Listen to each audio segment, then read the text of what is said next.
am your moderator instead of Matt. I'm a D&D historian. I wrote Slaying the Dragon, A Secret History of Dungeons and Dragons. Let's do some intros, and let's start by the person with the longest beard. Yeah, it was much longer until farm machinery got involved. Ontario is so exotic. Hey, I could tell you stories, but we only have an hour. So, my name is Ed Greenwood. 56 years ago, I created the Forgotten Realms. About it.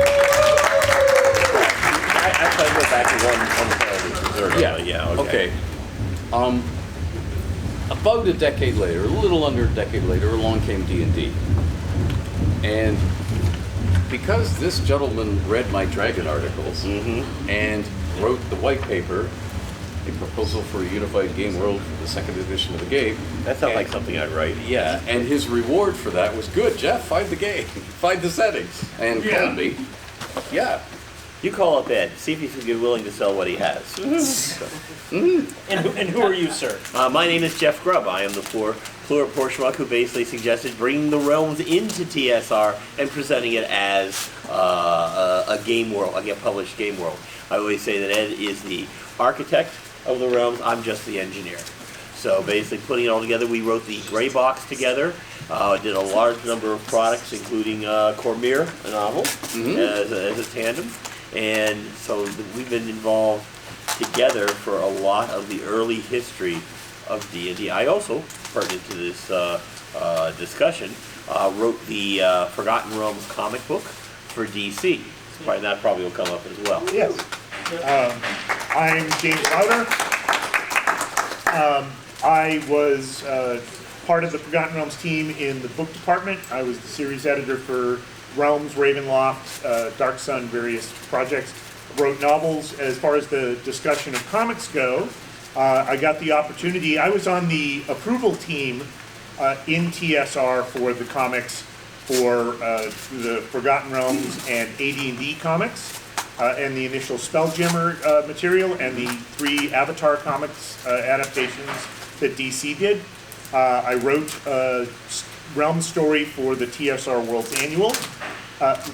Fast forward a number of years later, I was the editor for the Worlds of Dungeons and Dragons comic book for Devil's Due, which actually started, and we can talk about how I got involved with that.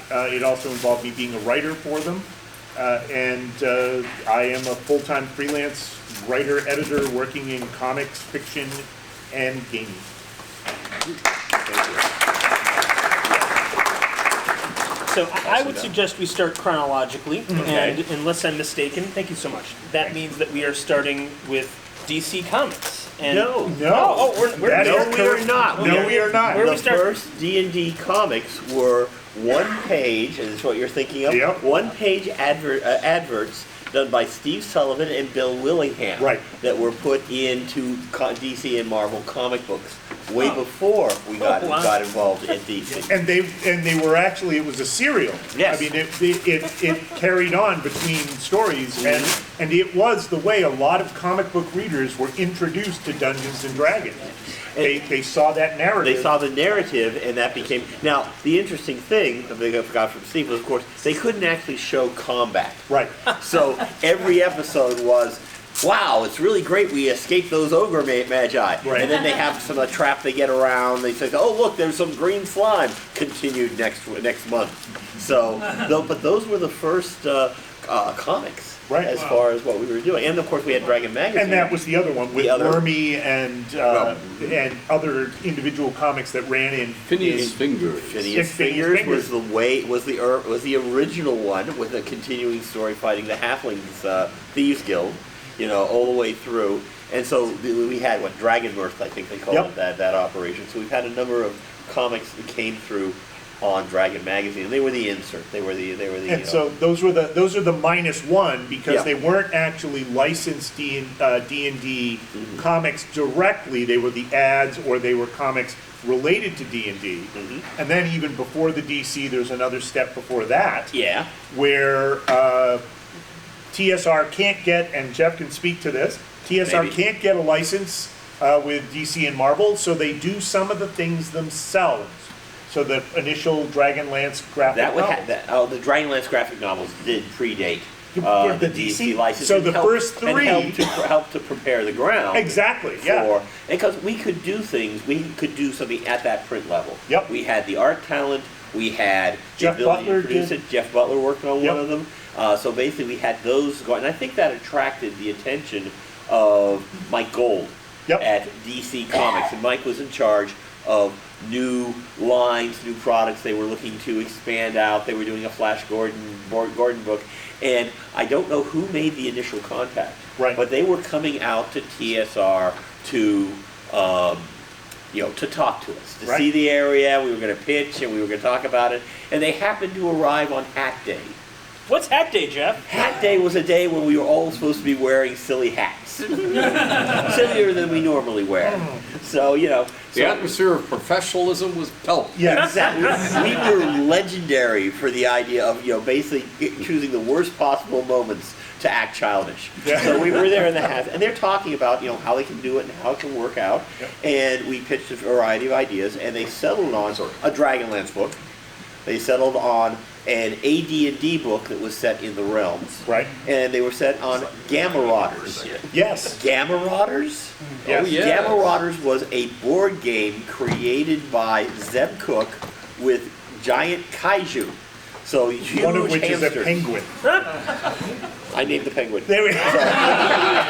So yeah, I did the world building It on was that. That's very nice. And it's the, I'm a penguin of and it's See, the, it's I'm the, a huge fan of the Gamma Rider stuff. The So, Gamma yeah. Marauders, the thing was basically you had your big kaiju, because Zeb is a big kaiju fan. Yes. Okay. He's His also a fan office of at big kaiju. TSR was full Filled of with Godzilla toys. Godzilla toys, and this was in the 80s before, Yeah. got really hot. Yeah, we used to drive to Johann Plaza in Chicago and do road trips every couple of months to go buy more Godzilla toys. Yes, we had an inflatable Godzilla in one of Right. the cubes Yep. for a while. Yeah, it was, but and the rest of it was popcorn, which were the little tanks and everything that basically were going to get that much stuff. So they came up with a story for that, and came up with a pitch. Michael Fleischer, who was legendary for his work on the Spectre, Yes, back in the 60s, 70s. and Jonah Hex. And just was the first writer on the book, so they helped set up the characters. We had a centaur, we had the dwarf, we had the alcoholic paladin, we had Kira, who was a spellcaster with a dark past. Right. And basically, and Vajra. Vajra was our woman warrior. Right. And he did the first 4, and then he left the project. Right. So Dan Mishkin? Dan Mishkin did the next 4. Yep. And he would come back at 9 and run the rest of the Right. realm. Yep. But 9 through 12 was mine. Right. That was my audition. I had the chance to pitch a set of comic books that basically involved the dwarf and the centaur fighting against the Thieves Guild run by Xanathar, the Beholder. And I figured, okay, Xanathar, we'll bump him off. We're done. And they decided, no, we're going to bring him back and make Xanathar a position. Okay, so if you're a Beholder in Waterdeep, you get a chance of being Xanathar. Everybody gets a chance. Right. And that became the audition we had for what became the Forgotten Realms book. Right. And the Forgotten Realms book, the Michigan didn't want the Paladin, so I picked him up and created a new cast. And we basically, since the AD&D book was in Waterdeep, we had a teleporting ship that would go all over the realms, and we would meet Alias, and we would meet Elminster, Yep. and when we did 3rd edition, we would basically, have a big event in there. So it was a lot of fun. And it worked out well for DC, because I would write up a script, and I would show it to Jim Ward, our boss, before I sent it to them. Right. So the stuff would come pre-approved, and they would be happy about it. Yep. And otherwise they would often come back with, and we'd have comments, and they'd get a little bit. Well, yeah, and part of it was the comic writers didn't know anything about the game and had limited knowledge of the worlds. Right. So they would come back and pitch stuff that worked as comic book stories, but weren't necessarily good licensed comic book stories. And that's really common when you're dealing with, cross-media things with I licenses. did deal with one writer who said, count the number of damn toes on the dragon. Right. You know? Right. And that was initially how, with the DC books, how I got involved, because I was doing approvals for, like I said, AD&D and then Jeff's stuff. Yeah. When you got those to Ward, it was Ward, and then I would see it if Jim Right. said okay. And because Jeff knew this material, it was the easiest approvals ever. Right. Because I knew where the bodies were buried. Exactly. Yeah. We for the Forgotten Realms book, we had a new artist. His name was Rags Morales, Yep. who's an absolutely fantastic artist, and this Yeah. was his first big job. And I'm just so happy to have been working with him all the way through. Right. So we were very fortunate in that direction. I think Jan Nersima did Yes. a lot of the art for the AD&D For the AD&D book, and book I was can't tell you who fantastic, did the The Gamma Dragonlance book, Ty Templeton? Maybe. Gamma Marauders, maybe? The Dragonlance book had more rotating people in it. Barb Kessel did some of the writing for Right. that, and for Spelljammer too. Yes. And she did the adaptations of Avatar. And we were working with Kim Yale and Elliot Magin. Elliot Magin. for- Elliot for- Magin, who was a writer of Superman back in the and Julius Schwartz years. Shazam in the And 70s. went on Jeopardy. Elliot did. He didn't win on Jeopardy. No, he didn't win. No. He went on Jeopardy. Yeah, you went on Jeopardy. But he also did Miracle Monday, which is The a Superman a novel. well-regarded Yeah. Superman Highly novel. regarded. Yeah, Yeah. and both Kim and Elliot were fantastic to work They were with. good editors. They were really good editors. So we had really good response. We did a Spelljammer line. We did Forgotten Realms. We did a Spelljammer line. And that was introduced with the TSR World's Annual, Right. which was a one-shot that included a continuing story that then stopped in each one of the other books that were happening.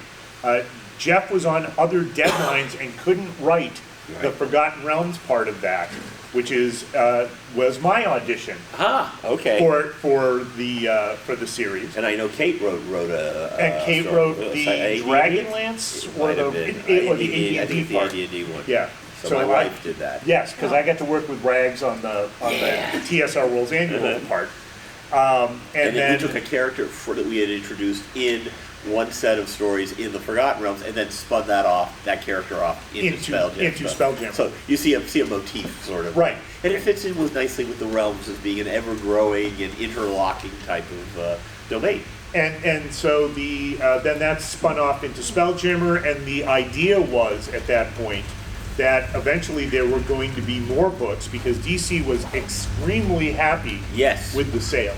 We were outselling. We were like in the top hundreds of the capital city list. Right. Which was literally, that's Like about where selling you find around Wonder Woman and Wonder exactly. Woman, Captain America. Yeah. Basically, the mid-list Marvel books. So Right. we actually, everything was X-Men and Batman. But once you get down there, we were doing quite well. And they were consistently well received.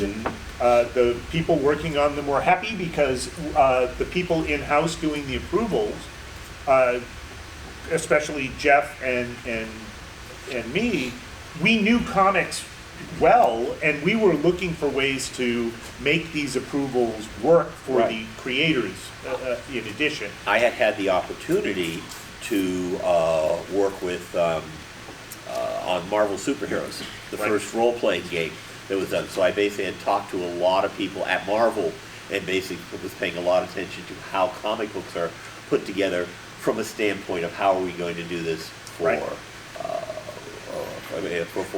how we do our games in comic books as Right. opposed to doing comic books to games. Right, and so there were plans at that point. After I had done my audition, I was going to write the Ravenloft comic book. Yeah. The continuing Ravenloft comic book, for which I put together the pitch for the first 12 issues, and Elliot Magin and I were talking about potential artists at that point. We were looking at that being kind of a leaning toward what DC was doing at Vertigo at that point. So one of the artist names, Chris Pachalo, came up as a potential artist. He was doing Shade the Changing Man at the time. Okay. For that, and that was the direction we were leaning with what would have been the Ravenloft continuing series. and the other two of there were 4 additional books, and that'll tell you how happy they were. Yes. These were, so we already had, Gamma Marauders lasted 12 issues. They didn't More, but yeah, continue it after Right. that, but they wrapped it up. But we had AD&D, Forgotten Realms, Dragonlance, Spelljammer, all were running, and they were really happy, and they were going to add 4 more. Yeah. So it would have been Ravenloft, Greyhawk, Dark Sun, and for the life of me, I can't remember the other one. Well, and one of the challenges when we get into the dark period here Right. Was Buck Rogers. And so that is, I was teeing this up. Okay, and it's because I must deliver sadness and sad news on how things work. The owners of the company controlled the Buck Rogers license. We've done a number of Buck Rogers games over the years. We really wanted to do they really wanted a Buck Rogers comic. And Mike Gold sort of soft pedaled it for quite some time. You know, We'll think about it. We need the opening. We need to concentrate on concentrate on what we're doing well, that sort of thing. So TSR formed its second West Coast company. The first one was with Gary and out in King Vidar's mansion, etc. The second one was TSR West. Flint Dilley, who did a lot of good stuff with Transformers. And they were going to basically set up their own comics. And if DC wasn't going to do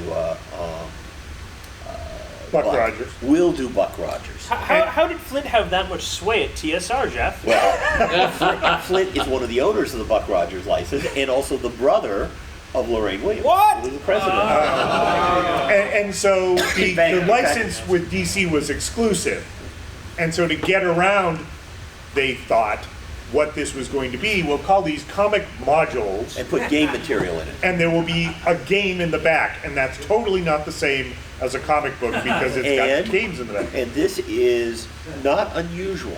TSR has had previous, before even, Lorraine was our boss, gone into competition with its own licensors. Right. They had the LJN figures, Right. Strong Arm and everything, and they decided to do this. When I was coming on board in '82, they were going to do their own figures, but they weren't going to have movable joints.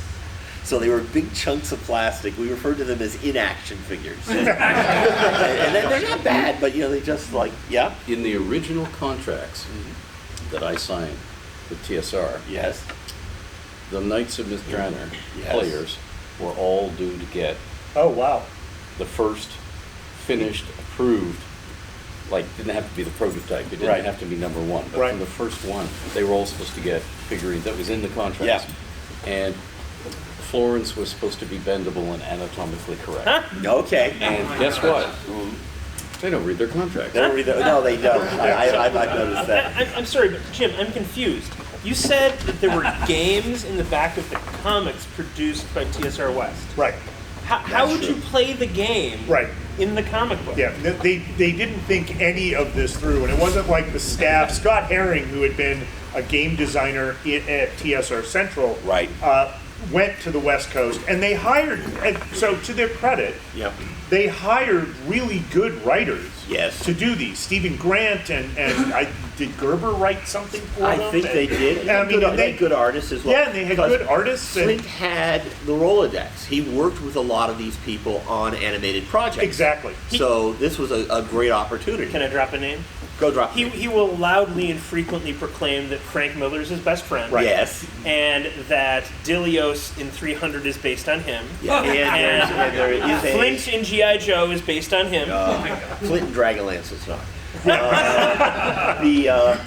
And there's one of those quick shots of potential RoboCops.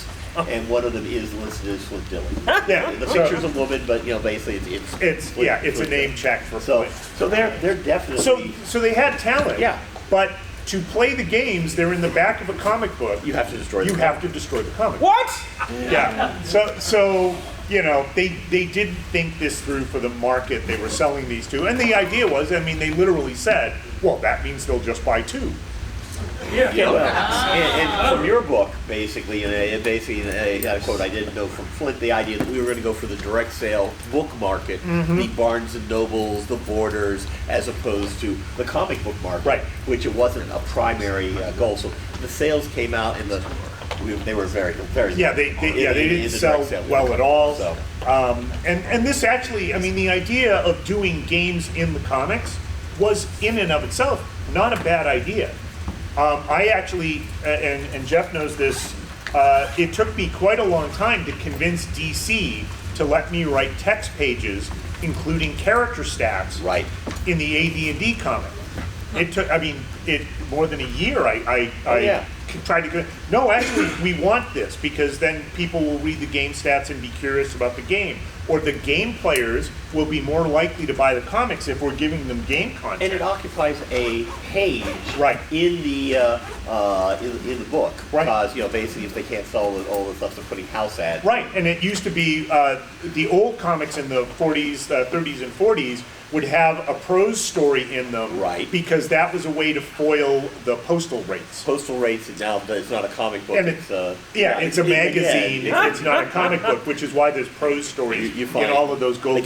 the Casper the Friendly Ghost stuff. I read Yeah. those while he did. Right, yeah. So- So it wasn't unusual, and even TSR had at one point talked about in the book department in '87 they were going to do a Time Life book series on World War II, the 50th anniversary of World War II, that was going to have war games in the back, Yeah. which actually was a great idea. That was Gene Black tried to sell that. So the idea for doing this with the comics in and of itself isn't the problem. It's Right. the execution. But it created a divide between DC and TSR, because DC looked at it and said, okay, you're going to go off and do your own stuff, you're going to compete with us. Now, the bad news is, one thing that they had, the deal was, if DC refused to do a particular line, Right. they basically would then go and be able to be done at TSR West. Right. And so that they refused Buck Rogers, we're going to do Buck Rogers.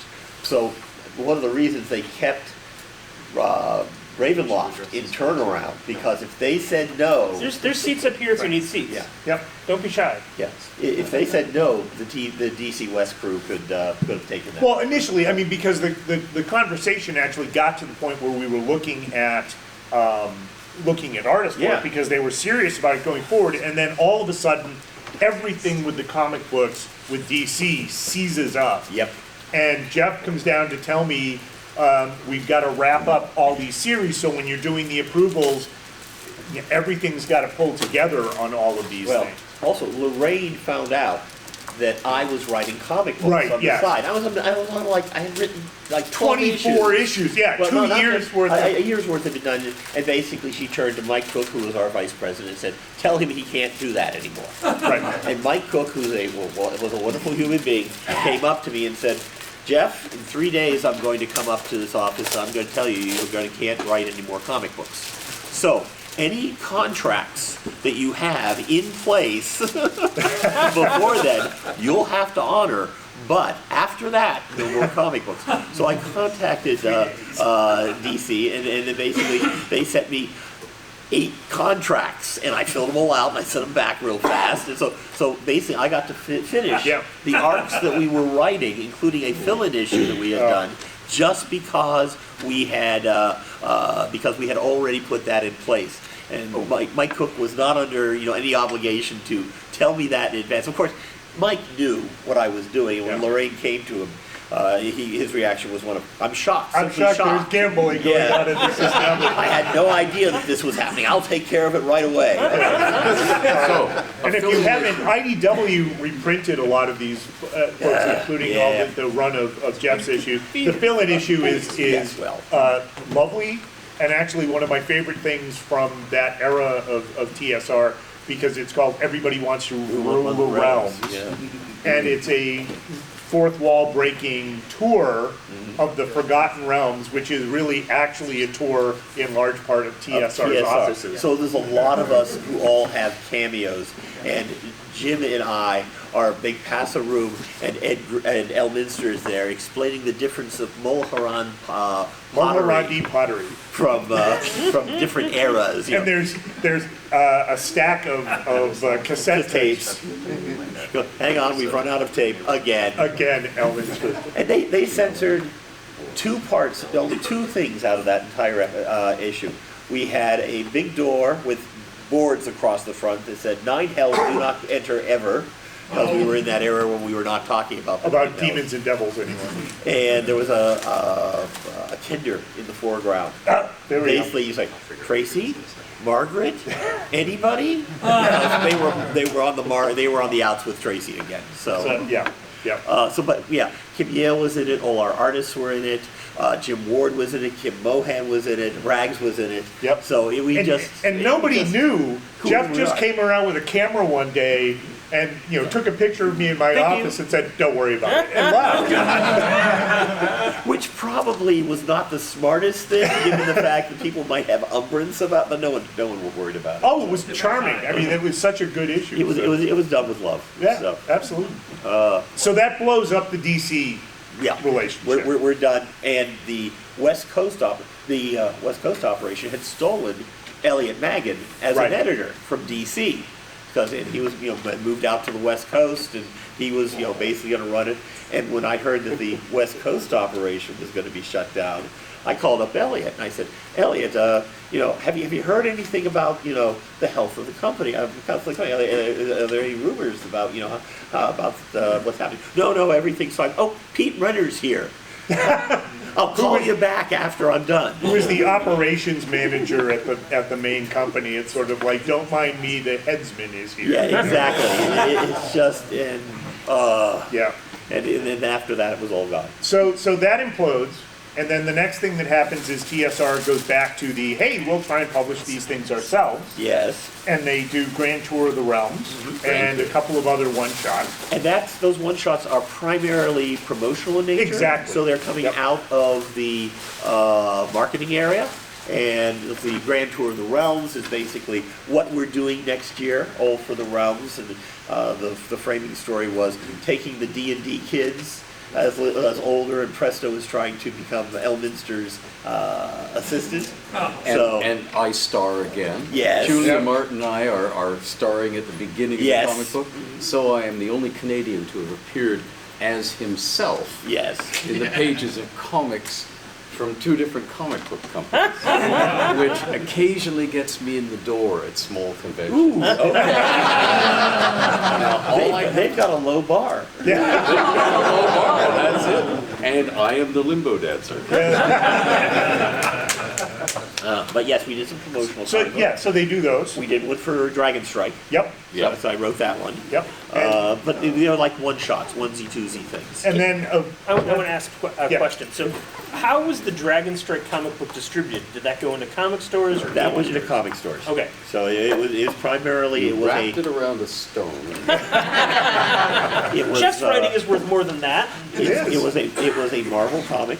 Yep. So it basically went out with the regular Marvel shipment. Okay. Now, one of the joys, by the way, of working with Marvel and DC, Marvel on RPGs and DC on comics, is we would get free comics. oh yes, And so the big packet of that week's comics would show up, and I put it in a big manila envelope, and with a name check on it. And they it had would a routing- circulate. we had a We had routing list. Mhm. We had a routing list for most magazines that we subscribed Yeah, to. it was but great. people would have these piles of comic books in their yeah. office. Stephen Shen, please read last week's comics. I'm waiting for them. Yes. Yeah. and upon the occasion after GenCon, the GenCon upon which officially Wizards and TSR had merged, Okay. I did not know, staff members did, that nobody was coming back to the building. Oh right. So I did my usual, which I was doing for Canadian customs reasons, of 10 days rather than, and going there beginning and going there back. So I came to the building, it was all locked up and there was nobody there. Well, that building is not secure. All you do is climb up on the loading dock, Right. which has dirty plastic sheets to keep the rain out, and you're in the building. Okay. So I'm walking through the building, and the lights are automatically coming on wherever I'm walking, and I go to cubicle land, it's deserted, and it's dark, but there's one light on. And I go to it, because I know what it is. It's Steve Shen's cubicle. Why is the light on? I go into this cubicle, and sitting on his chair is his comic book package. And I know that Jeff's packing And right next door, Steve is packing. So I drive to the corner of Clover and Pleasant. Yes. And I knock on Steve's door. I did leave that with that group, so yeah. Okay, yeah. But I mean, there was nobody there. Yeah. So I walk in, and Steve is surrounded by boxes to the ceiling, looking sort of stunned, because he's been doing it and his mind has turned to tapioca after 8 hours. And I said, I got your comic books. And he goes, oh, thanks, man. I would never have gotten those, and throws them in a box, tapes it up, and So after the end of TSR, Wizards gets the property. Eventually, Devil's Due does licenses for direct adaptations. These aren't new. The DC comics are all original stories, except for the adaptations of Avatar, the 3 Avatar novels. Devil's Due is doing adaptations. They're not doing new stories. They're taking a short story and basically, doing... Well, originally it was the Dragonlance series and the Salvatore Grish books, so Homeland and things like that. And IDW has reprinted some of these as well. And they were thinking they were going to do an anthology title called Worlds of Dungeons and Dragons, which I had actually proposed at one point as an anthology title for a fiction anthology that would have been Crossed Worlds at TSR when I was in the book department. And I knew Tim Seeley, who was doing some of the writing and some of the art for the books, and he got me in touch with the publisher because they were interested in adapting my Ravenloft short story as one of the stories that they were going to do in Worlds of Dungeons & Dragons. They started looking at the rest of them, and then they discovered that I had edited the anthologies that about half of these stories appeared in. So they then brought me in as a co-editor with Mike O'Sullivan of the book, and I was doing all of the coordination with the authors, because one of the things that I tried to do, when we write stories for these shared worlds, we don't necessarily get royalties for everything that gets adapted from it. The comic books, we don't. However, if you hire the original author to write the script of the comic book, they get paid by the comic book company to write the adaptation of their own stuff. And so I did that in as many cases as people who were interested in doing it. And actually I got to work with Ed and Jeff again, because we did an adaptation of Elminster at the Mage Fair, which was a short story I edited originally for one of the Realms anthologies. You got paid for that?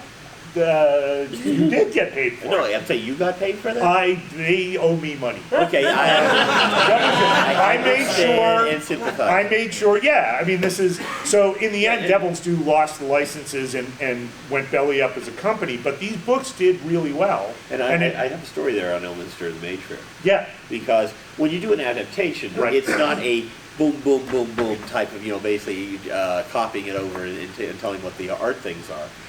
It was a 2-issue right. We split the story over 2 issues. So you have to have rising action toward the middle, and then a hook and basically a recapitulation of the story for the next one in case people had missed it. And so I looked at it and I called up Ed because I'm allowed to.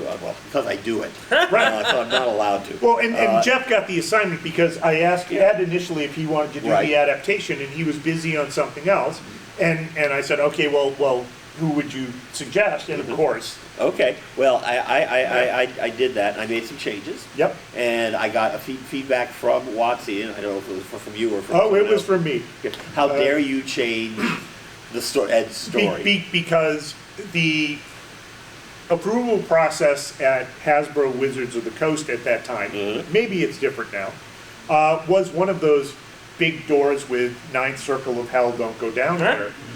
They had 14 different people in the approval process, from a Hasbro VP down to somebody at Wizards of the Coast. And the Wizards of the Coast people are saying, this line isn't in the original story, so please don't add it. Yeah. And the Hasbro VP, which literally I got on one of the Dragonlance stories we adapted, I don't like the ending, and can we change the title? About your underwater barbecue. Yeah, right, yeah. And so have to be as underwater. licensees, we were supposed to address all of those comments and get them approved. and they actually retroactively took away approval of Elminster at the Mage Fair. Yeah. After they had approved the script, we got it all drawn, Yes. and then Hasbro went in and retroactively said, no, we don't approve this. I'm super proud of this, I shouldn't be. I got kicked out of the Hasbro approval system at 9 o'clock on a Sunday morning. Wow. Before the internet, somebody had to drive into the offices in Pawtucket, Rhode Island at Hasbro and lock me out. Because I went back in and found all of the old approvals. Yeah, and basically. And then screen capped them and sent them to them and said, you've already approved this. And so, I did not know this, because from my standpoint, basically the feedback I got is, you've messed How with dare it. you follow right, your own and that's what, yes, and the feedback, yeah, go And ahead. then, when I said, well, I talked with Ed about it, and we Right. worked through it, and the very next email I got was, how dare you go behind our backs and talk to Ed? Right, yeah, Guys. yeah, because what happened was Hasbro got angry about the fact that and this was everything that we were doing, because one of the objections they raised after I said, well, you approved this was, well, Ed may not like it. And Yes. I got to say, no. Ed is very happy with this. We've coordinated all of this all the time, and then I stopped getting emails from them too. And of course, I wrote no more stories for Devil's Due. Right, But, yeah. I mean, and if so- they were still a going concern, I'd feel. Oh, they are not. So all of the writers that I invited got paid. Yes. Including Elaine Cunningham, who I paid out of my pocket when they didn't pay her. So the Devil's Due books, though, were really quite good. They're very solid adaptations. Yes. The Raphael Kianan artwork for the Driss story he did for Worlds of Dungeons and Dragons is amazing. And the adaptation of Elminster at the Mage Fair is lovely. Yes, It's agreed. a great adaptation of that story. So we did really good work. We won an Origins Award for best game-related book for the. Really? Yeah, we did. I don't, for Elminster? Or It was for the second trade papack, which Okay. I'll check to see if Elminster is in there, so you can put it claim, on- put it on my put it on the CV. resume. Yeah, okay. But that went belly up, and so comics again for Dungeons and Dragons went into hiatus until IDW came along. And that's Jim Zub would have been here if he didn't have COVID. Yeah. And But IDW then got the license and You were working with the IDW? I did an IDW series before they brought Jim Zub on. Right, yeah, and they did a number of different books. They've done Ravenloft, they've done most of the books have been rounds. And those have been very successful, and they've been originals. And did I just see something that Dark Horse? Correct. They want to So do that? IDW lost the license, they're not doing them anymore, and Wizards of the Coast and Dark Horse Comics announced at Comic-Con last week that Dark Horse Comics now has the license, and they will be doing new books, and what these will be, no one knows. That we're this early. That was just announced last week, that they'll be doing new comics and possibly some art books. So, given your history, are you involved in this? I'm not, but I might be. I wish you luck and remember us. I will, absolutely. I always remember you. We live right over here. Yeah. Well, let me. And so that takes us to right now, Right last now, week. that's the history of D&D and comics. Well done. Thank you.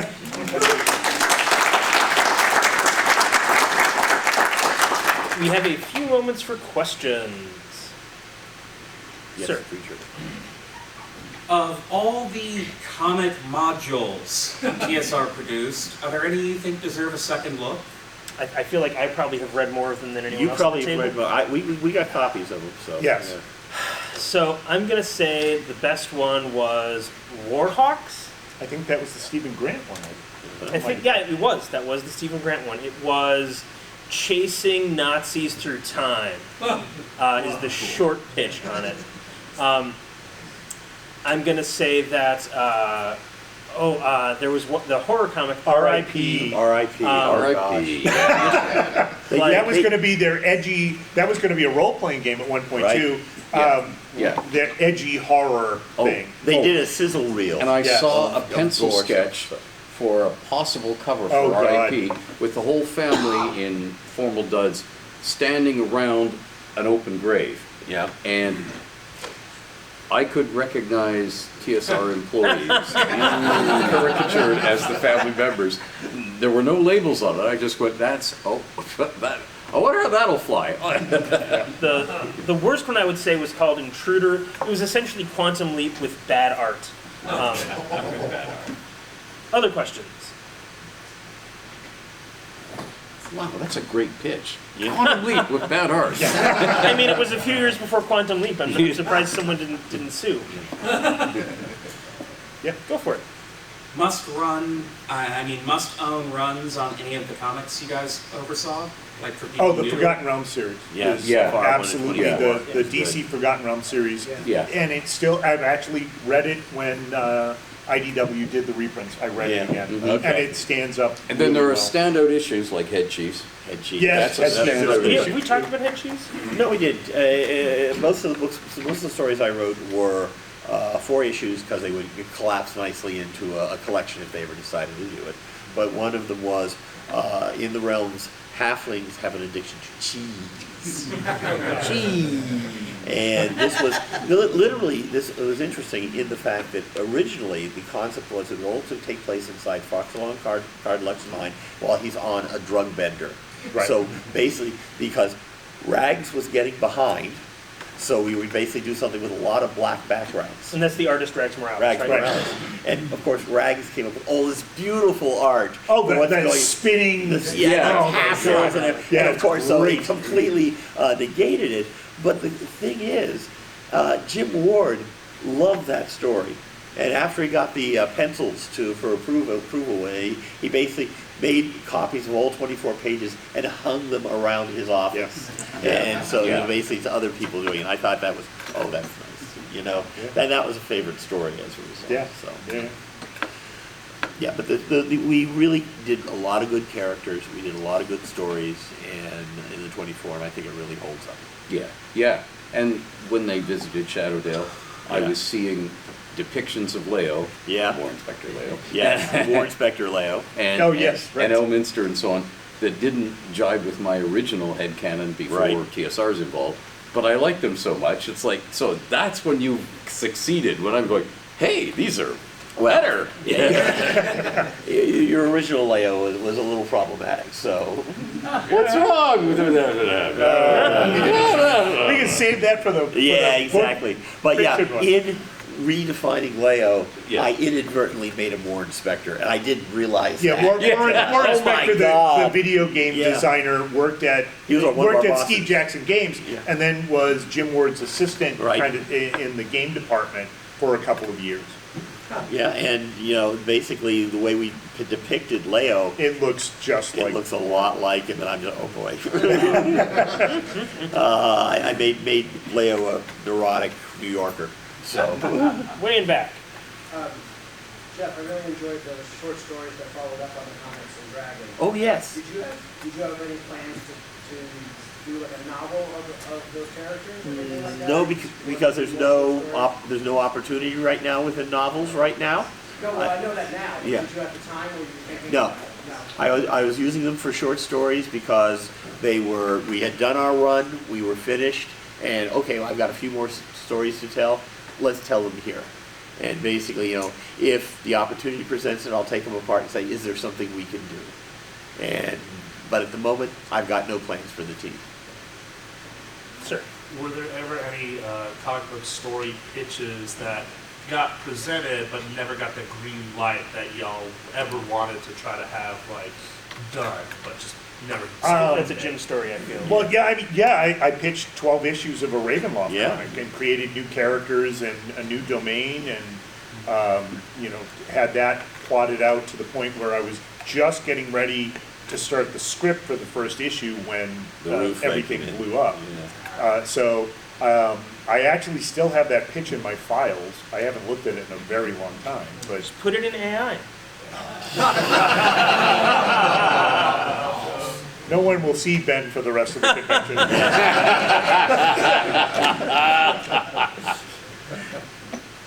So yeah, I mean, in terms of the individual issues for that stuff, well, there were, and for the Devil's Due stuff, there was Pat Elrod was writing an adaptation of one of her Strahd stories, and the cover for that book got done, and it's gorgeous. It's Strahd standing over a map of Barovia. I might have posted the art on Facebook at one point. I got permission from the artist to do it. And so I had, for World of Dungeons and Dragons, I had another 4 issues plotted out for which ones we were going to do. And we had an Eberron story that we were working on. We had that Strahd story. And those, I'm sad, didn't go forward. But the art for that Strahd cover was the only one that got finished that I wish got published because it's great. Question. So Lonnie Cook mentioned something similar to what you're talking about with there being 14 people approving everything. You're right. What was the genesis of that? Did you Well, because different people at Hasbro and Wizards feel like they need to get their voice in the conversation to justify their job. I don't know. Sure, it wasn't all at once. There wasn't like. Oh, no, it was a checklist, and so people had a certain amount of time to chime in. So you would post, say it's a cover, you post the cover sketch up, and you have to do this and this is typical for licenses. I've done all kinds of licensing stuff and written contracts for licenses. So at this stage, we get to look at the description of what the cover will be, and everybody signs off on it. And then we see a sketch, and everybody signs off on it. And they have a window of like 15 or 30 days, and everybody signs off on it. And then you move to the next one, and it gets colored and that sort of thing. But what was happening with the Hasbro was they would approve stuff and then circle back and say, now we're removing these approvals. And they had different agendas, right? When we were doing these things for fiction or games in-house at TSR, including the approvals we were giving DC Comics. Yeah. Multiple people would say, Harold Johnson was reviewing the Dragonlance stuff, but he would also occasionally look at the AD&D things and come to me and say, hey, did you notice on page 52 the dragon has too many toes? Right. And then we would unify all of those into a single set of corrections. And if I didn't agree with Harold, I would work it out with him. And then we would come up with one set, so DC got one set of comments from us and it was unified. They never saw any of the family squabbling going on. We saw one voice. With one voice from us, which made it really easy for them. That was not the process with Hasbro in the 2000s. It might be different now. And this is something that swings back and forth because we've had cases where the approval process is one guy who's overloaded and can't get anything done. And then we have the ones where everybody's involved. And so we have everybody chiming in. Right. Sir. Just to follow up on that anecdote, did you ever find that in that 14th level thing that it was internal politics where it was always a certain specific person that was like, sure, I don't like sure, sure. Somebody would say something and somebody would react to it and ask for the opposite. Yeah. And that's the family squabbling that somebody as a licensee shouldn't see. Right. And I'm hoping with Hasbro and Wizards that they've improved that. And I know from Bob Salvatore with the novels that he's been doing that he hasn't run into that kind of problem. So, but Margaret and Tracy did. But Margaret and Tracy did, and actually caused a lawsuit. Mm-hmm. That's right. Yeah, that's an excellent point. And that's exactly how that happened. Sir. I was going to say to Jeff that I still have my AD&D comic books I bought back in the late 80s, 89. Mm-hmm. My son and I, a few years ago, we went through every comic book I owned, and we cataloged. Okay. And so we were talking about just double checking. I know I have AD&D comic books, but yeah, the original AD&D run. So now I'm going to go back and pull it out and reread those. You got 9 through 12, and I think I did the annual because that was a crossover between the AD&D and Forgotten Realms. Yep. Yeah, I got the annual. So, yeah. Gil Kane did the cover. Mm-hmm. Yes. Wow. Mm-hmm. Oh, yeah. Yeah, pretty awesome. Okay. Okay. Thank you very much. Thank you all very much. Thank you. Have a good time.